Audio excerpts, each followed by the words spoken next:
Se a alegação de que Jesus é filho de Deus o torna inferior ao Pai, isso significa que, ao chamá-lo de filho do homem, a Bíblia está colocando de modo inferior ao próprio homem. Se ser filho de Deus é não ter a natureza de Deus, ser filho do homem também não é ter natureza humana. E Jesus, não sendo homem e nem sendo Deus, não pode ser o nosso Salvador, muito menos o nosso Redentor. Olá, meus irmãos, a paz do Senhor, como vocês estão? Eu sou Osni, seja muito bem-vindo ao meu canal, um canal de estudo da Bíblia Sagrada, de teologia e das lições bíblicas da Escola Bíblica Dominical no currículo da CPAD. Nós estamos estudando a lição de número 6, que será ministrada no dia 9 de fevereiro de 2025, e o tema é O Filho é igual com o Pai. Nós ainda estamos naquela sessão cristológica do nosso trimestre, e será um prazer ter você aqui no nosso canal para juntos nós estudarmos a Palavra de Deus e as lições bíblicas da Escola Dominical. É um prazer. Então, aproveitando, já te convido a se inscrever no canal se não é inscrito, ativar o sininho se você ainda não ativou, curtir este vídeo e comentar. Falar aquilo que Deus falou ao seu coração, algo que você aprendeu, conversar conosco, vem debater comigo também, porque aqui é um lugar seguro para você poder colocar suas sugestões, colocar as suas impressões na nossa jornada espiritual, porque nós estamos numa jornada e não podemos parar. E por falar em jornada, não se esqueça de clicar nos links que estão aqui na descrição deste vídeo. Tenho certeza que será muito edificante para você. Então, bora para a lição de número 6. Como eu disse, o filho é igual com o pai. Nós agora vamos debater, vamos refutar nesta lição a heresia do subordinacionismo. Vamos entender o que isso significa, quais são as suas implicações e vamos refutar com base nas escrituras sagradas. O texto áureo se encontra na carta aos Hebreus, capítulo 1, versículo de número 8, que diz: Mas do Filho diz, ó Deus, o teu trono subsiste pelos séculos dos séculos. Cetro de equidade é o cetro do teu reino.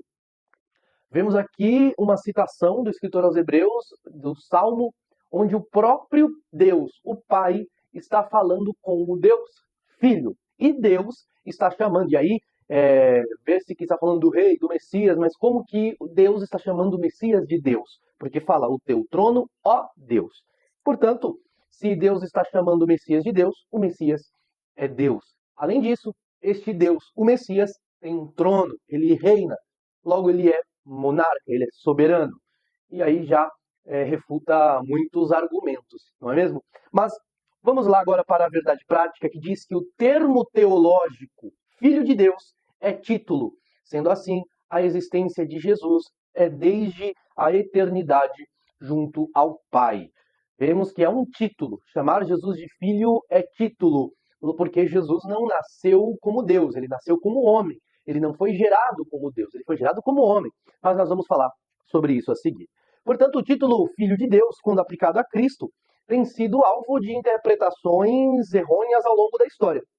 Será que Jesus é a primeira criação do Deus Todo-Poderoso? Será que ele é alguém inferior ao Pai, um Deus de segunda grandeza, um Deus de segunda categoria? Seria Jesus uma emanação do Uno, uma emanação da divindade? Ou será que ele é Deus em natureza, em essência, em seu ser? Será que ele é este Deus? Nós cremos na Trindade. Nós cremos que a deidade é composta por três pessoas. Três pessoas que são Deus. Não três deuses, mas sim um Deus coexistindo em três pessoas. E nós vamos ter aqui como ponto de partida nessa lição a leitura bíblica em classe, que se encontra em João, capítulo 10, versículos 30 ao 38. E eu não vou tomar muito tempo com a revista. Nessa lição vou ser um pouco mais teórico. Eu vou aqui trazer mais elementos, subsídios para vocês.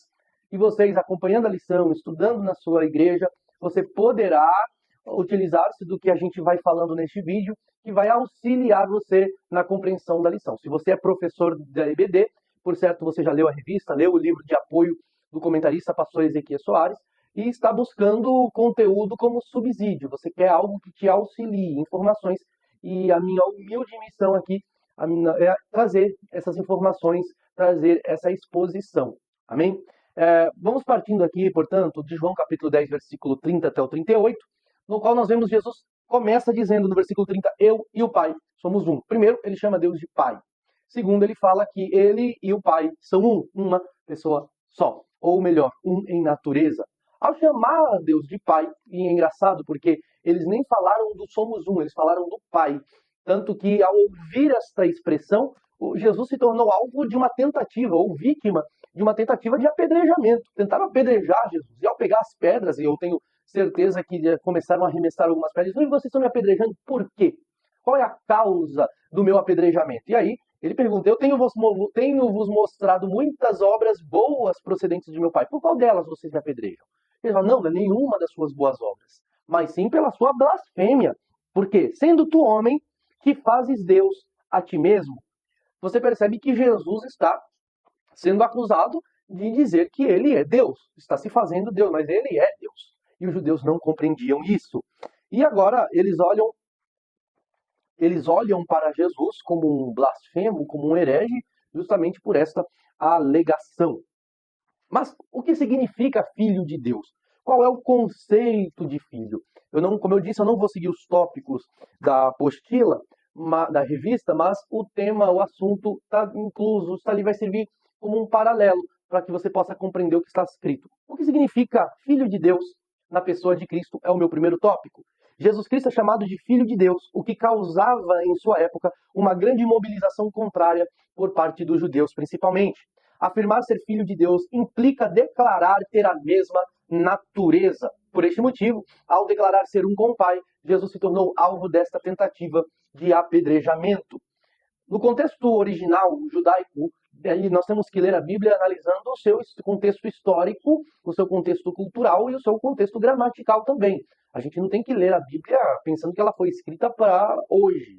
Ela é atual, mas só que o seu público original, os personagens que são ali narrados, tem uma época histórica que a gente não pode cometer esse pecado do anacronismo também. E quando falamos de filho, dentro desta cultura, dentro deste contexto, nós vemos que ele está assumindo, o filho assume a identidade do pai, a natureza do pai e também as obras do pai. Porque nós vemos na citação quando Jesus fala, olha, vocês mesmos falam, se nós vivêssemos no tempo dos nossos pais, nós não teríamos matado os profetas. Mas agora, vocês como filhos, vocês se condenam, porque vocês edificam os túmulos dos profetas que seus pais mataram. Vocês são assassinos, assim como seus pais. Percebe que Jesus está mostrando, argumentando que como filhos dos assassinos dos profetas, eles herdam essa identidade assassina de profetas. Amém? Está entendendo? Ao falar que é filho de Deus, Jesus está assumindo, eu sou Deus, a minha identidade é divina, portanto eu sou Deus em essência e em natureza. Outra expressão também que é muito utilizada na Bíblia Sagrada é a expressão os filhos dos profetas. E até na leitura semanal é citado Amós capítulo 7, versículo 14, quando Amós responde ali, eu não sou profeta nem filho de profeta. Isso aí parece até eu não sou profeta e meu pai não é profeta. Não é necessariamente está falando do pai dele, mas está falando de eu não faço parte de uma ordem de profetas.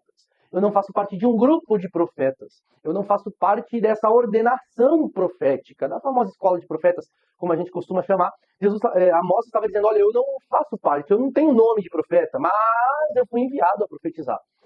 Essa é a expressão que nós vemos em Amós capítulo 7, versículo 14. Tal declaração mostra que filho do profeta não significa biologicamente, mas em igualdade de participação dentro de uma ordem.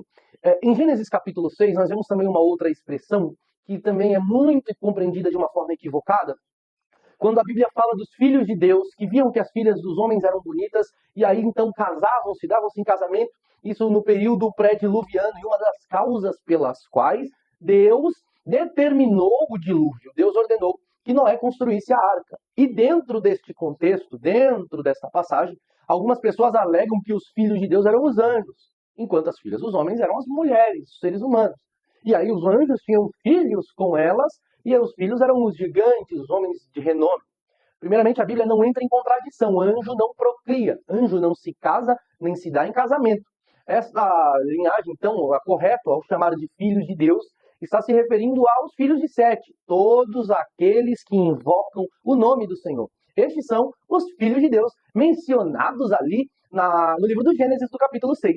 Amém? Portanto, ao falar filhos de Deus, ali estão falando filhos de Deus, fala da humanidade que invoca o nome do Senhor, os que buscam a Deus.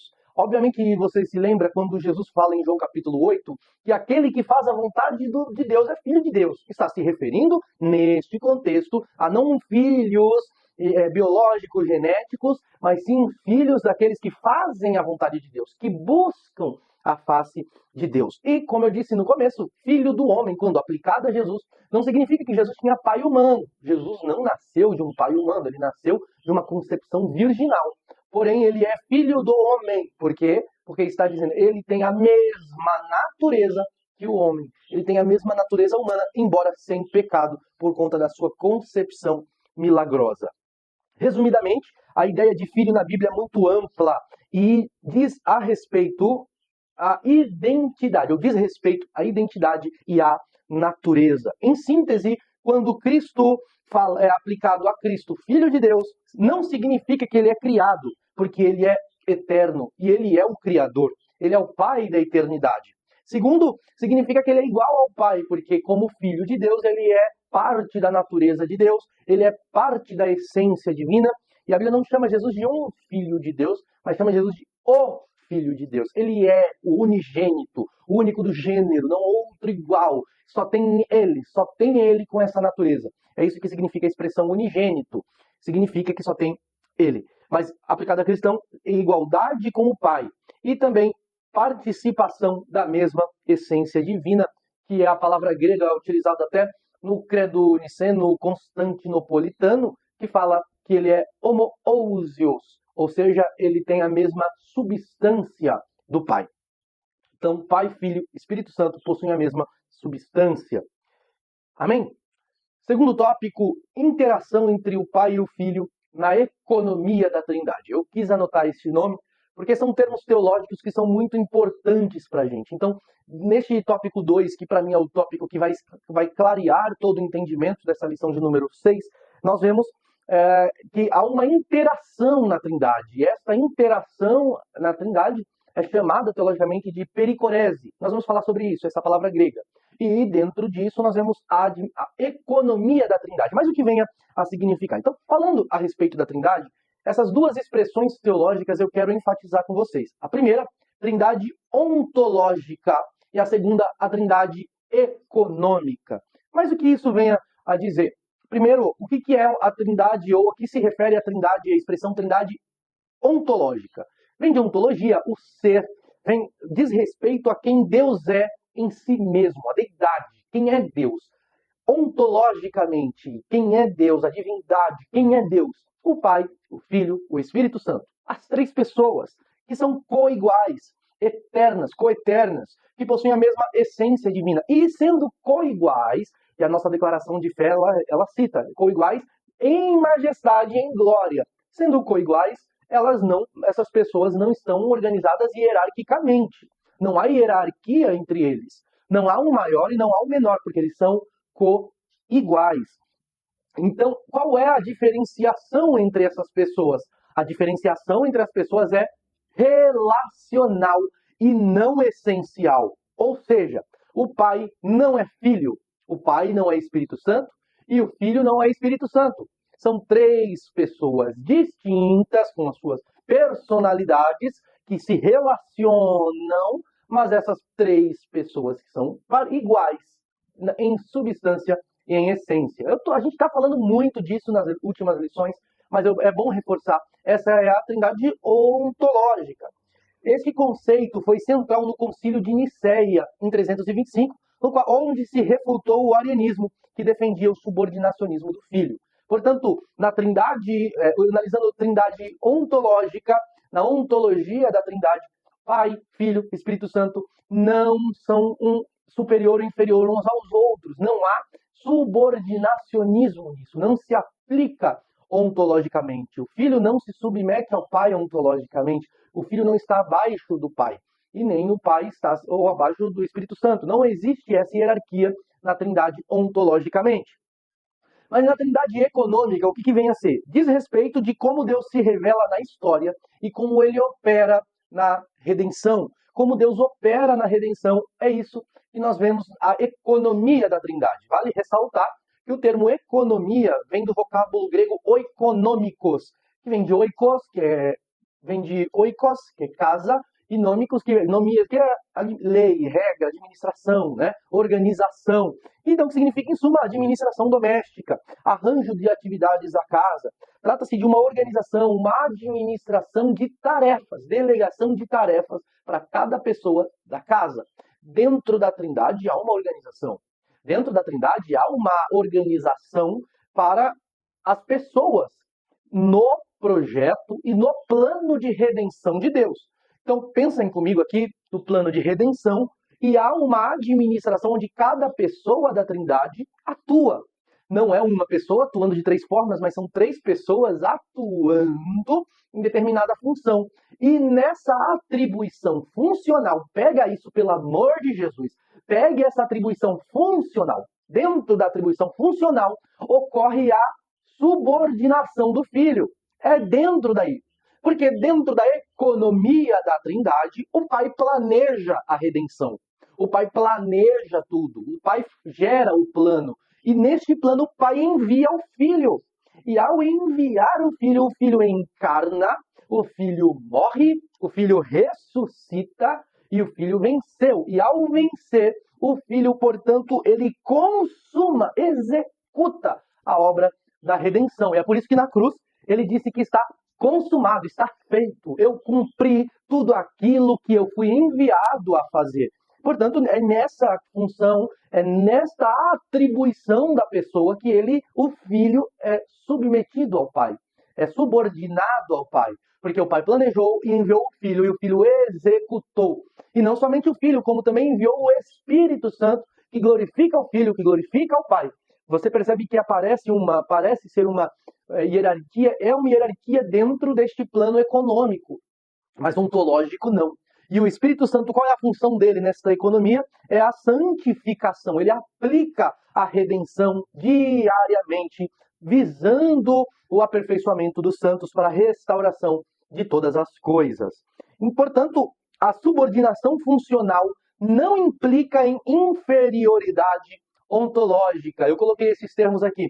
A subordinação funcional não implica na inferioridade ontológica. Significa que essa subordinação ela opera na submissão ao pai em termos de função e de papel, sem que isso venha implicar qualquer inferioridade em essência ou em natureza. Em outras palavras, há claramente uma distinção no modo como as pessoas da Trindade se relacionam e exercem as suas funções no plano de redenção. Este é o conceito de trindade econômica, mas essa distinção não altera a igualdade em essência entre as pessoas, e este é o conceito da trindade ontológica. Amém? Vou resumir aqui mais uma vez para deixar claro, para a gente colocar os pingos nos is aqui. Trindade ontológica, o que Deus é em si mesmo. Pai, Filho, Espírito Santo compartilham a mesma essência. Nenhuma das pessoas da Trindade é maior ou menor em natureza, poder, divindade, glória e majestade. O exemplo bíblico a gente vê em João 1:1, quando vemos que o verbo estava com Deus e o verbo era Deus. E a trindade econômica, que mostra como Deus se relaciona e age na história da redenção. O Filho se submete ao Pai ao se encarnar e realizar a obra da salvação. O Espírito Santo é enviado pelo Pai e pelo Filho para glorificar a Cristo e santificar os crentes. E aí nós vemos João capítulo 14, versículo 28, quando Jesus diz que o Pai é maior do que eu. E ao dizer isso, ele claramente está falando é maior do que eu, mas dentro do plano de redenção. Dentro da economia divina, ou como você pode chamar de subordinação funcional. Vamos voltar nisso aí daqui a pouco. Amém? Até aqui tudo bem? Deu para entender a diferença entre trindade ontológica e trindade econômica? Coloca nos comentários para mim, diz para mim se você entendeu aqui nos comentários. Olha, eu entendi o que é trindade econômica. Trindade econômica é tá. Ou eu entendi o que é trindade ontológica. Significa tá. Coloca nos comentários, engaja comigo nesse vídeo. Eu tenho certeza que vai ser uma bênção para você e uma bênção para as pessoas que vão ser alcançadas por conta do seu engajamento. Mas eu citei um termo agora há pouco e eu vou citá-lo novamente, que eu disse que eu ia voltar nele, que é a expressão pericorese. O que é pericorese? É uma palavra grega que significa rotação, como ir e vir, a relação. Né? Essa é a pericorese, que em suma significa interpenetração aplicada às pessoas da Trindade. É um conceito que reforça que, apesar das distinções econômicas, o Pai e o Filho e o Espírito Santo estão em perfeita união e comunhão. Não há separação entre as pessoas, mas sim uma relação mútua perfeita e eterna. Um exemplo claro é quando um texto que eu citei, eu acho que nos 2 vídeos atrás, quando Paulo fala que Deus é em Cristo, Deus estava em Cristo reconciliando consigo. É essa pericorese, essa relação, essa comunhão entre o Pai e o Filho e o Espírito Santo. E é por isso que Jesus diz: eu e o Pai somos um. Ele está falando: olha, eu estou submetido a Ele agora, eu estou dentro de um plano redentivo, mas eu e Ele e eu somos interpenetrados, nós estamos em profunda comunhão um com o outro. Amém? O terceiro tópico que nós estamos usando aqui no meu roteiro: refutação ao subordinacionismo. Eu começo aqui elencando o que é o subordinacionismo. O subordinacionismo é, definição, a doutrina que ensina que o filho é inferior ao pai, seja em essência ou em autoridade eterna. O subordinacionismo é a ideia de que Jesus Cristo é um ser divino inferior ao pai. E seus defensores, seus principais defensores, utilizam-se de estratégias, pensando, como diz o autor, o comentarista, pensando as escrituras aqui e acolá, buscando passagens que venham ressaltar ou reforçar as suas ideias, pegando textos, destacando textos isolados de um contexto, tiram o texto do contexto e aí gera um pretexto terrível de heresia, alegando, buscando ali, mostrando que Jesus é inferior ao Pai. E, a grosso modo, é como essas seitas pseudo-cristãs agem. Eles utilizam as escrituras e textos isolados, mudando o contexto, mudando o real sentido, e como eu disse há pouco, é como se a Bíblia tivesse sido escrita para eles, e aí cometem um anacronismo, uma falha grotesca de interpretação de texto, interpretação cultural, interpretação de um contexto, e assim acabam perdendo o assunto, perdendo o conteúdo, perdendo a base, perdendo a noção correta. Os seus principais defensores são os monarquianistas dinâmicos, também adocionistas, e os arianos, o arianismo que nós já refutamos neste trimestre. Existem aqui 2 principais formas de subordinacionismo. Eu citei brevemente uma agora, mas existem 2. E eu precisei falar os 2 termos anteriores para chegar nesse ponto, que é o subordinacionismo ontológico e o subordinacionismo funcional ou econômico. Como assim? Estão dizendo que o ser de Deus, em essência, ontologicamente, em essência, o Pai é maior que o Filho é maior que o Espírito Santo e maior que os dois, enfim. E, em contrapartida, o funcional está dizendo que, apesar de serem iguais, em essência, iguais, o funcional alega que, mesmo sendo iguais, mesmo ontologicamente não sendo superior, ninguém sendo superior ou inferior, mas eternamente subordinado. Alegando que Jesus eternamente é subordinado ao Pai. Ou seja, é como se Jesus, não só, mesmo sendo igual em essência, consubstancial, coeterno, igual em natureza, mas eternamente em majestade, porque neste contexto o Pai sempre será superior, colocando como se o Pai estivesse acima do Filho e acima do Espírito Santo eternamente, funcionalmente. Olha, somos iguais, mas eu ainda sou superior, você é submisso a mim. E isso é um erro, isso é uma falha. Afinal de contas, a Bíblia nos mostra Jesus assentado no trono ao lado do Pai, mostrando igualdade. Tá? Por isso que até a nossa lição mostra 2 tronos no céu. E aí já há quem diga que mas não era para ser 3. Pelo amor de Deus, gente. Não era para ser 3 por causa do Espírito Santo, mas pelo amor de Deus, né? A lição aqui está falando do Filho. Né? A lição está falando do Filho. E a ideia do trono aqui é uma alegoria. Nós não sabemos se é um trono mesmo. Né? Nós não sabemos se é uma cadeira, se é um trono que tem lá no céu. Será que Deus fica sentado mesmo? Nós não sabemos exatamente o que é. Mas isso aqui é um símbolo de autoridade. Os dois reinam. E é por isso que o texto áureo mostra o próprio Deus falando como Messias, chamando-o de Deus e falando sobre o trono que subsiste pelos séculos dos séculos. Portanto, ambas as interpretações subordinacionistas, tanto ontológica como a funcional eterna, porque preciso enfatizar isso, a funcional eternamente, são erradas, são errôneas. Afinal de contas, eles são iguais. Eu disse eternas são errôneas porque ele realmente, de fato, se submeteu, mas não perdeu a comunhão e a intimidade e a relação entre as pessoas da Trindade. O seu principal defensor o seu principal pensador no subordinacionismo é Orígenes de Alexandria, cidade onde ele nasceu, Alexandria, no Egito, por volta do ano 185 depois de Cristo. É considerado um dos teólogos mais controversos da história da igreja. Eu acho que quem definiu como um dos mais controversos da história da igreja não viu os que a gente tem hoje. Brincadeiras à parte. Mas nós vemos que Orígenes ele é muito. Ele é um caso a ser estudado à parte, porque ele tem muito conteúdo, ele tem muito material. E disse, e o comentarista da nossa lição até comenta que ele se levaria uma vida para ler tudo que ele deixou, porque ele não escrevia, né? Ele tinha os copistas. Então ele falava, ele ensinava, ele pregava e os copistas iam redigir. Então escrevia 4, 7 livros de uma vez. Então ele tem muito material, ele tem muito conteúdo. E dentro disso ele é um dos primeiros a cunhar uma teologia sistemática com o seu livro De Principis. Eu não sei falar latim, os senhores me perdoem, mas ele escreve, ele tem essa obra que é a primeira obra de teologia sistemática, uma das primeiras obras de teologia sistemática. Ele liderou a renomada escola catequética de Alexandria. Ele orientava os cristãos para serem batizados, os novos crentes para serem batizados. Ele tinha essa função que nós chamamos hoje de discipulado. Ele discipulava os irmãos. E é interessante a gente citar que ele é de Alexandria, onde surgiu, floresceu uma das mais importantes escolas de interpretação literária, partindo do princípio da interpretação alegórica, lendo a Bíblia, lendo as Escrituras de forma alegorizada. E ao alegorizar a Bíblia, então surgiram aí muitas teorias, muitas doutrinas errôneas. E partindo desse princípio, nós vemos heresias nascendo desse período. Ário, ele utilizou-se dos ideais subordinacionistas de Orígenes para poder cunhar as suas ideias do verbo não ser um Deus. Embora, e Ário dizia que o verbo não existia, houve um tempo em que o verbo não existia, mas embora Orígenes nunca negasse a eternidade do Filho.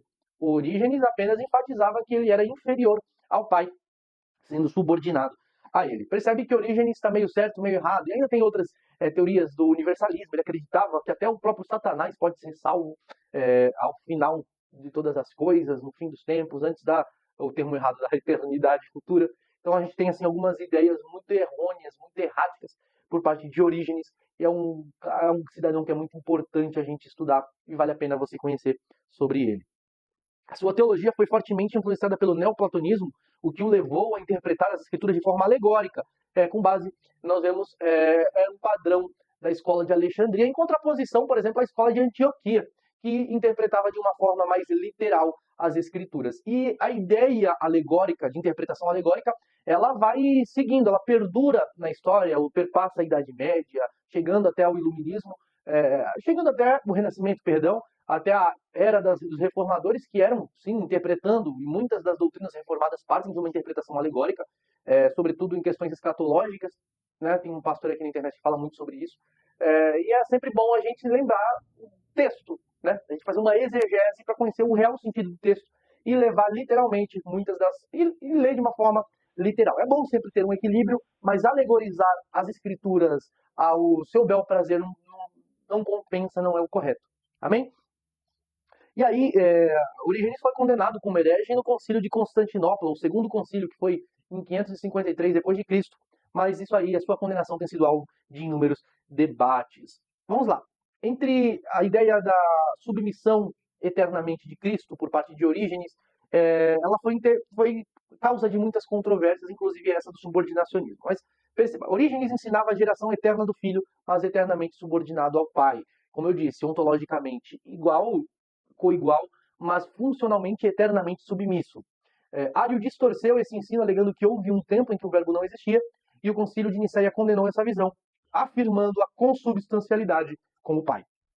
O método subordinacionista, eu fiz um tópico sobre isso, que faz o uso seletivo das escrituras para enfatizar a humanidade de Jesus, ignorando textos que afirmam a sua divindade. Por exemplo, utilização de passagens fora de contexto para embasar suas ideias, usando expressões que denotam subordinação funcional eterna, interpretando-as como ontológicas. Os subordinacionistas, eles têm uma interpretação equivocada de algumas passagens bíblicas, e eu cito aqui duas. João 14:28, quando Jesus diz: o Pai é maior do que eu, e eu volto a dizer, isso foi economicamente, foi na função de redentor, de salvador, na encarnação ao cumprir o plano do Pai, de fato Jesus estava abaixo do Pai no cumprimento da função. Mas isso não é eterno, porque com a consumação de todas as coisas, tudo será restaurado e tudo será de Cristo. E Cristo será tudo em todos. Voltamos a ver, veremos ontologicamente como Deus é. E Marcos capítulo 13, versículo 32, quando fala que nem o Filho sabe o dia e a hora. Obviamente o Deus sabe, mas o homem não sabia, mostrando que ele é filho do homem. E os subordinacionistas, além de usar essas expressões, esses termos errados, eles ignoram os termos que afirmam, os versículos que afirmam a divindade. João 1, do 1 ao 5, que fala sobre o verbo. Colossenses capítulo 2, versículo 9, porque nele habita corporalmente toda a plenitude da divindade. E Hebreus capítulo 1, versículo 1 ao 3, quando fala que o Filho é o resplendor da sua glória e a expressão exata da sua pessoa. E eles têm essa oposição ao conceito da pericorese, que a gente já falou, eles não acreditam nessa interpenetração entre as pessoas da Trindade. Refutação ao subordinacionismo. O erro do subordinacionismo é confundir a economia da Trindade com a ontologia, ou seja, interpretar a subordinação funcional como prova de que o Filho e o Espírito Santo são inferiores ao Pai. O Concílio de Nicéia, em 325, rejeitou essa visão ao afirmar que Jesus é Deus de Deus, luz de luz, verdadeiro Deus de verdadeiro Deus. Então, o Concílio de Nicéia põe a última pá de cal, e o Concílio enterra a doutrina, e o Concílio de Constantinopla joga a última pá de cal nessa doutrina subordinacionista. Amém? O quarto e último tópico, que contempla o tópico 3 da nossa revista, enquanto os meus tópicos 1 e 2 contemplam o primeiro, e o meu tópico terceiro, o segundo tópico da revista, eu falo sobre como o subordinacionismo se apresenta hoje, utilizando os dois exemplos mencionados pelo pastor Ezequiel Soares no comentário da lição. Ele apresenta o islamismo e as testemunhas de Jeová. Eu vou tomar um pouco de tempo aqui só para citar cada uma dessas duas religiões, para poder auxiliar no entendimento da nossa lição. Dentre as seitas que se utilizam, nós temos o islamismo, que é uma das maiores religiões do mundo. O islamismo tem mais de 1 bilhão de seguidores, 1 bilhão de adeptos. Calculando que o planeta Terra tenha entre 7 e 8 bilhões de habitantes, 1 bilhão de habitantes são seguidores do Islã. Perceba que é uma religião que não é pequena, é uma das maiores do mundo. Sua fundação aconteceu por volta do século 7 depois de Cristo, na Península Arábica, ali na região da Arábia Saudita. E a sua base principal de fundamento, o seu fundamento principal é o monoteísmo absoluto, no qual só há um Deus, um único Deus, Alá. Este é o único e verdadeiro Deus, ele não é composto. Portanto, a ideia da Trindade é idólatra, é politeísta, porque são 3 deuses dentro da visão do islamismo. Nisso já vemos que a divindade do Filho ela é combatida.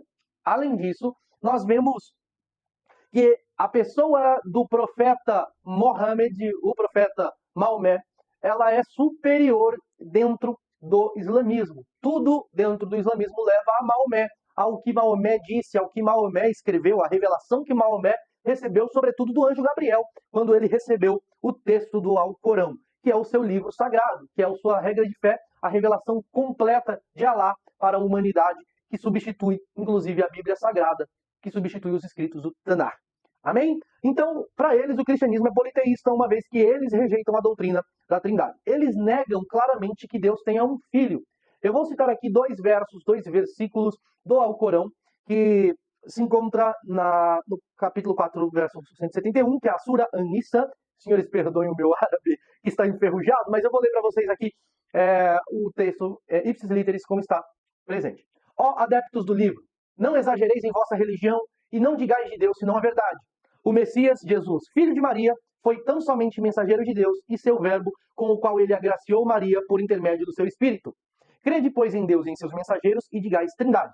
Abstende-vos disso, que será melhor para vós.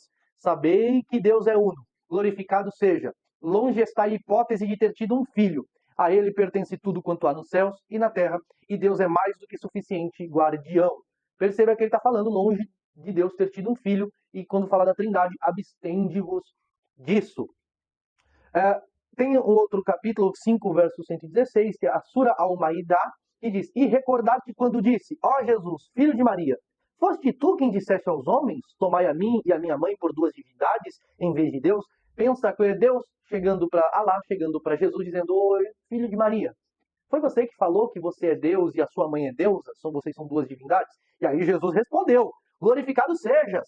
É inconcebível que eu tenha dito isso, que por direito não me corresponde. Se eu tivesse dito, tê-lo-ia sabido, porque tu conheces a natureza da minha mente, ao passo que ignoro o que encerra a tua. Somente tu és conhecedor do incognoscível. Está dizendo: ó Senhor, mas eu nunca disse isso. E se eu tivesse dito, o Senhor saberia. Afinal de contas, você conhece todas as coisas, os limites da minha mente, e eu não sei nada da sua. Só tu conheces o incognoscível. É que Jesus está aqui, dentro do islamismo, está colocando Allah assim, dizendo: eu não sou Deus. Logo, está dizendo que Jesus nunca disse ter sido Deus, mas Jesus afirmou peremptoriamente que ele é Deus. Jesus afirma a sua divindade. Ele nunca afirmou a divindade de Maria. Isso aí a gente concorda. Jesus nunca disse que Maria é uma divindade, mas Jesus é Deus. E ele mesmo fala: antes que Abraão existisse, eu sou, tratando-se da sua eternidade e da sua superioridade. Se Jesus não fosse Deus, o próprio Pai, quando o introduziu no mundo, não teria dito: e todos os anjos do céu o adorem. Se Jesus foi adorado por anjos, Jesus é Deus, porque anjos não adoram a ninguém que não seja Deus. Amém? E a segunda religião, segunda heresia, as Testemunhas de Jeová, que a gente volta a citar aqui também, que são um grupo religioso pseudo-cristão, surgiu no final do século XIX nos Estados Unidos, sob a liderança de Charles Taze Russell. Diferentemente das correntes ortodoxas do cristianismo, as Testemunhas de Jeová rejeitam a doutrina da Trindade e negam a divindade de Jesus. Eles alegam que há um só Deus, Jeová, e que Jesus é a primeira das criações de Deus, e Jesus é o arcanjo Miguel. Ele era o arcanjo Miguel antes da encarnação. Primeiro, que a gente, falando sobre Jesus como arcanjo Miguel, a gente vê que tem um adventista muito conhecido que advoga a esse respeito, que procura trazer até dentro, explicações dentro da patrística, né, dentro da igreja primitiva, a ideia de que Jesus era Miguel, enfim, pensando as escrituras para tentar concordar com isso. Isso é heresia. Isso é uma heresia, é uma blasfêmia contra Jesus. Jesus não era o arcanjo Miguel, Jesus não foi criado, Jesus não é criação de Deus. Jesus é o Criador. Jesus é o Verbo de Deus. Outro ponto controverso dos Testemunhas de Jeová são a tradução do Novo Mundo, a sua Bíblia, a paráfrase deles, nos quais eles pegaram textos que são potencialmente críticos às suas doutrinas e eles alteram para que seja palatável e que possa corroborar com as suas ideias mentirosas e heréticas. Eles alegam também, por exemplo, já citamos o clássico exemplo de João 1:1, que ele fala que o verbo era um Deus e Deus com D minúsculo. Além disso, ensinam que Jesus não ressuscitou em corpo físico, mas em espírito. E essa mentira contradiz as evidências bíblicas de que Jesus comeu pão com os discípulos, comeu peixe com os discípulos e pão também, né? Provando a sua humanidade. Você vê isso lá em João capítulo 21, você vê isso em Lucas capítulo 24, a partir do versículo 39 e a partir do versículo 15 de João 21, Jesus comendo com os discípulos porque ele ressuscitou em corpo. A refutação cristã às crenças das Testemunhas de Jeová se baseia na afirmação bíblica de que Jesus é plenamente Deus, como demonstra as passagens de João 8:58. Ainda antes que Abraão existisse, eu sou. Filipenses 2:5-7, de sorte que haja em vós o mesmo sentimento que houve em Cristo Jesus, que, sendo em forma de Deus, não teve por usurpação ser igual a Deus, mas antes aniquilou-se a si mesmo, esvaziou-se, tomando a forma de servo. Ele como Deus, e Colossenses 1:15 mostrando a supremacia de Cristo, porque nele foram criadas todas as coisas nos céus e na terra, sejam tronos, soberanias, poderes ou autoridades. Ele é antes de todas as coisas e tudo ele sustenta pela sua palavra. Apesar de apresentarem um modelo teológico que se parece com a verdade bíblica, as Testemunhas de Jeová alteram as doutrinas centrais da palavra de Deus, levando a uma visão reducionista a respeito de Cristo. E aqui é um ponto crucial com o qual a gente conclui, porque Jesus está sendo reduzido, Jesus está sendo diminuído. E a ideia do subordinacionismo é reduzir a autoridade do Filho. E isso tem por trás uma ação do diabo, de Satanás, que quer que as pessoas não creiam que ele é o salvador das nossas almas e assim não alcançarem a salvação. Essas pessoas não querem assumir que Jesus é Deus, e Deus homem, que é poderoso para nos salvar, poderoso para nos redimir de todo pecado. O diabo está por trás dessas ideias do islamismo e por trás das ideias também dos Testemunhos de Jeová e de outras ideias aí heréticas que nós estamos estudando e as que nós não estudaremos. Aquilo que reduz a Deus, que reduz a Cristo, isso de fato é herético, é satânico, é maligno. A Bíblia é clara, na conclusão que a Bíblia é clara. Jesus é Deus, ele e o Pai são um. A doutrina da Trindade baseada na Bíblia também é clara ao afirmar que ele, Jesus e o Pai são da mesma substância, são consubstanciais, homousios. Eles têm a mesma substância, são iguais em glória, são iguais em majestade. E a subordinação de Jesus ao Pai foi apenas na aplicação do plano da redenção, na execução do plano, quando ele cumpriu a vontade do Pai neste processo de redenção. Mas ele e o Pai são co-iguais, co-eternos. Ele é igual com o Pai. Ele é verdadeiro Deus e ele é verdadeiro homem. Jesus Cristo é verdadeiro Deus, porque ele é filho de Deus. E Jesus Cristo é verdadeiro homem, porque ele é filho do homem.